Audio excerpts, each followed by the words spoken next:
Bonjour à tous, je m'appelle Sophia et je suis tellement contente que vous soyez là aujourd'hui. Si vous apprenez le français, ce moment est pour vous. Installez-vous confortablement, respirez un peu et laissez-moi vous raconter quelque chose que j'ai vécu. Une histoire sur mes pensées, sur ma voix et sur le moment où j'ai enfin arrêté de me battre contre ma propre tête. Ça a commencé il y a quelques années. Je voulais parler français depuis longtemps. Pas juste le comprendre, non, je voulais vraiment parler, avoir des conversations, sentir les mots sortir naturellement. Mais chaque fois que j'essayais d'ouvrir la bouche, quelque chose se passait dans ma tête. Quelque chose de difficile à expliquer. Je construisais une phrase, lentement, très lentement, comme si je posais des pierres, une par une, pour construire un petit mur. Le sujet d'abord, puis le verbe. Est-ce que c'est le bon temps? Est-ce que je conjugue correctement?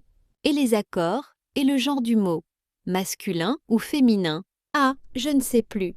Et voilà, la conversation avait déjà continué sans moi. Vous vous reconnaissez peut-être là-dedans? Vous avez déjà voulu dire quelque chose en français, mais votre cerveau a tout bloqué avant même que vous puissiez commencer. Si oui, j'ai envie que vous sachiez une chose, vous n'êtes pas seul ou seul. C'est quelque chose que beaucoup de personnes vivent. Un jour, j'étais dans un café à Lyon. C'est une belle ville, pleine de lumière et de saveurs. Je voulais commander un café crème et un croissant. Simple, non? Mais j'ai commencé à penser. Lui, penser. Est-ce qu'on dit un café crème ou un crème? Est-ce que je dois dire s'il vous plaît, à la fin ou au début? Est-ce que ma prononciation est bonne? La serveuse attendait. Elle avait un sourire patient, mais je voyais qu'elle avait d'autres tables à servir. Et moi, j'étais là, figée, comme si on m'avait demandé de résoudre une équation de mathématiques, avancée, juste pour avoir du café. Finalement, j'ai dit quelque chose. Je ne suis même pas sûre d'avoir bien prononcé tous les mots. Mais elle a compris. Elle a souri. Elle a apporté mon café. Et le monde n'a pas explosé. C'est cette image que je veux que vous gardiez. Le monde ne s'arrête pas quand vous faites une erreur en français. La plupart du temps, les gens comprennent. Ils voient dans vos efforts. Ils apprécient que vous essayez. Après cet épisode au café, j'ai commencé à réfléchir à pourquoi je me bloquais autant. Pourquoi est-ce que mon cerveau transformait chaque phrase en un problème à résoudre? J'ai réalisé quelque chose d'important. J'avais peur. Pas peur du français lui-même, peur de paraître stupide. Peur que les autres pensent que je ne suis pas intelligente parce que je cherche mes mots. Cette peur, elle est très humaine, mais elle est aussi très mensongère. Parce que chercher ces mots dans une nouvelle langue, ce n'est pas un signe de manque d'intelligence, c'est un signe de courage, vous faites quelque chose que des millions de personnes n'osent même pas essayer. Est-ce que vous avez déjà pensé à ça? Au fait que le simple acte d'essayer de parler français vous place déjà dans une position de courage. Je vous invite à y réfléchir un instant. Quelques semaines après Lyon, j'ai rencontré une femme qui s'appelait Marguerite. Elle était professeure de musique à la retraite et elle parlait 5 langues. 5. Je lui ai demandé son secret. Est-ce qu'elle avait un talent naturel? Est-ce qu'elle avait un cerveau spécial? Elle a ri, un rire chaleureux, comme quelqu'un qui a entendu cette question des centaines de fois. Mon secret? Elle a dit. J'ai accepté d'avoir l'air ridicule pendant des années. Cette phrase m'a frappée, vraiment frappée. Accepter d'avoir l'air ridicule, pas chercher la perfection, pas attendre d'être prête, juste parler, même maladroitement, même avec des erreurs, même en cherchant ses mots. Marguerite m'a expliqué quelque chose que je n'avais jamais envisagé. Quand on pense trop à chaque phrase, on n'est plus dans la conversation. On est dans sa propre tête, on parle à ses propres pensées, pas à la personne en face de nous. Et les langues, elles vivent dans les échanges, pas dans les exercices de grammaire solitaire. Cette idée a changé quelque chose en moi. Doucement, pas du jour au lendemain. Mais quelque chose a changé. J'ai commencé à faire des petites expériences. Chaque jour, je me donnais un seul objectif, dire quelque chose en français sans réfléchir plus de 3 secondes. Juste 3 secondes. Après ça, je parlais. Peu importe si c'était parfait. Peu importe si le genre du mot était faux. Peu importe si l'accent était bizarre. La première semaine, c'était inconfortable. Réponse A. Legizimitra. Mon cerveau résistait. Il voulait encore vérifier, encore corriger, encore attendre d'être sûr. Mais j'avais pris ma décision. 3 secondes, puis je parlais. La deuxième semaine, c'était un peu plus facile. Pas parfait, mais un peu plus léger, comme si une petite valve s'était ouverte quelque part dans ma tête. La troisième semaine, quelque chose de merveilleux s'est passé.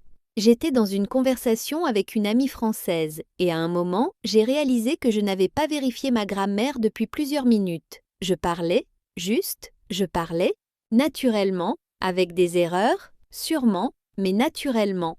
Ce soir-là, j'ai pleuré un peu, des larmes de soulagement, parce que j'avais compris quelque chose de fondamental sur les langues. Elles ne demandent pas la perfection. Elles demandent la présence. Être présent dans une conversation, ça veut dire écouter l'autre personne, répondre à ce qu'elle dit, exprimer ce qu'on ressent, pas surveiller chaque mot comme un correcteur automatique humain. Est-ce que vous avez une personne dans votre vie avec qui vous pouvez pratiquer le français? Quelqu'un qui comprend que vous apprenez et qui accepte vos erreurs avec bienveillance? Si oui, cette personne est un trésor. Sinon, peut-être que nos vidéos peuvent être un petit espace sûr pour vous. Un endroit où vous pouvez écouter du français sans pression, sans examen, sans notes. C'est exactement pour ça que nous créons ces histoires sur Bonjour Cast Français. Pour vous donner du français vivant, du français humain, du français qui ressemble à une vraie conversation. Pas à un manuel scolaire. Si cette approche vous aide dans votre apprentissage, je vous invite vraiment à vous abonner à notre chaîne. Comme ça, vous ne manquerez aucune histoire, aucune conversation, aucun moment de français partagé. Et si vous trouvez que cette vidéo vous apporte quelque chose, un petit pouce bleu nous fait toujours plaisir. Ça nous aide à continuer et ça nous dit que notre travail a du sens pour vous. Mais revenons à mon histoire, parce que je n'ai pas encore tout dit. Il y a quelque chose que j'ai appris sur le fonctionnement du cerveau et des langues. Quand on apprend une langue, les mots passent d'abord par une zone de contrôle conscient. On réfléchit, on vérifie, on construit, c'est la phase normale du début. Mais avec le temps et la pratique, les choses commencent à passer dans une autre zone, une zone plus automatique, plus intuitive. Les musiciens connaissent bien ce phénomène. Au début, ils pensent à chaque note, à chaque doigt. Mais après des années de pratique, la musique vient d'un autre endroit. Un endroit plus profond, plus libre. Pour les langues, c'est pareil. Mais le chemin entre « je pense à tout » et « ça vient naturellement » passe obligatoirement par la pratique. Et la pratique, ça veut dire accepter d'être imparfait pendant un certain temps. La question n'est pas « est-ce que je parle parfaitement français aujourd'hui ?» La question est « est-ce que je pratique assez pour que demain soit un peu mieux qu'aujourd'hui ?» Je me souviens d'une autre expérience, quelques mois plus tard. J'étais dans un marché à Bordeaux. Il faisait beau, les étals étaient bien colorés, les odeurs étaient incroyables. Un vendeur m'a proposé de goûter un morceau de fromage. Je lui ai dit ce que j'en pensais en français. On a parlé pendant 10 minutes de fromage, de région, de tradition, et à la fin, il m'a dit quelque chose que je n'oublierai jamais. Vous parlez très bien, vous savez. Avec l'âme, pas avec la perfection, pas sans accent, avec l'âme. C'est cette phrase qui a confirmé ce que Marguerite m'avait dit. Les gens ne cherchent pas la perfection dans vos mots, ils cherchent quelque chose d'autre. Ils cherchent une connexion. Et une connexion, ça n'a pas besoin de grammaire parfaite pour exister. Est-ce que vous pensez que vous pouvez vous permettre de faire des erreurs en français, sincèrement, pas juste intellectuellement, mais dans votre cœur? C'est une question que je vous pose vraiment. Prenez un moment pour y répondre pour vous-même. Parce que si vous ne vous permettez pas les erreurs, vous allez continuer à vous bloquer. Et le blocage, c'est la chose la plus triste qui puisse arriver à un apprenant de langue, pas les erreurs. Le blocage, une erreur, ça s'oublie en 2 secondes.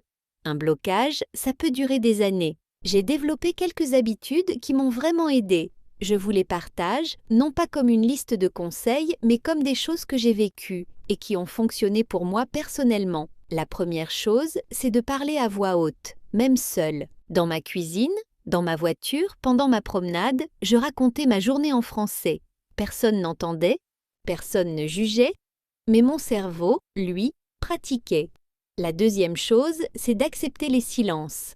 En français, comme dans toutes les langues, les silences font partie de la conversation. On n'a pas besoin de remplir chaque seconde. Un petit silence pendant qu'on cherche un mot, c'est complètement normal. Les locuteurs natifs font pareil. La troisième chose, c'est d'écouter beaucoup. Même quand on ne comprend pas tout, le cerveau absorbe les rythmes, les sons, les structures, même sans s'en rendre compte. C'est pourquoi des histoires comme celle-ci peuvent être si utiles. On écoute, on se laisse porter, et quelque chose entre doucement. Je me demande parfois comment les enfants font pour apprendre leur première langue si facilement. Et la réponse, je crois, c'est qu'ils ne réfléchissent pas. Ils imitent, ils essaient, Il se trompe, il recommence, sans honte, sans peur du jugement, avec une curiosité pure et une confiance naturelle que ça finira par marcher. Quelque part en nous, cette façon d'apprendre existe encore. Elle s'est peut-être cachée sous des années d'école et d'examens et de notes, mais elle est encore là. Il suffit de lui donner la permission de revenir, et c'est peut-être le message le plus important de cette histoire. Donnez-vous la permission de vous tromper, la permission de chercher vos mots, la permission d'avoir un accent, la permission de ne pas tout comprendre, la permission d'apprendre à votre rythme. Le français n'est pas un test que vous devez réussir, c'est une porte que vous ouvrez, doucement, à votre propre vitesse, vers un monde nouveau.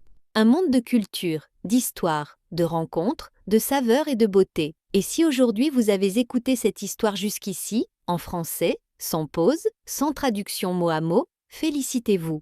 Vraiment, parce que c'est déjà extraordinaire, j'adorerais savoir ce que vous avez ressenti en m'écoutant. Est-ce que certains mots vous ont semblé familiers? Est-ce qu'il y avait des passages plus difficiles? Est-ce que vous avez arrêté de réfléchir à un moment et vous êtes juste laissé porter par l'histoire? Dites-le moi dans les commentaires. Partagez votre expérience. C'est toujours un plaisir d'entendre comment vous vivez votre apprentissage du français. Et si vous connaissez quelqu'un qui apprend le français, quelqu'un qui se bat contre ses propres pensées quand il essaie de parler, partagez cette vidéo avec lui. Peut-être que mon histoire l'aidera, comme l'histoire de Marguerite m'a aidé. Le français est une langue magnifique et vous avez choisi de l'apprendre. C'est déjà un cadeau que vous vous faites. Bonsoir à tous, prenez soin de vous et à très bientôt sur Bonjour Cast Français.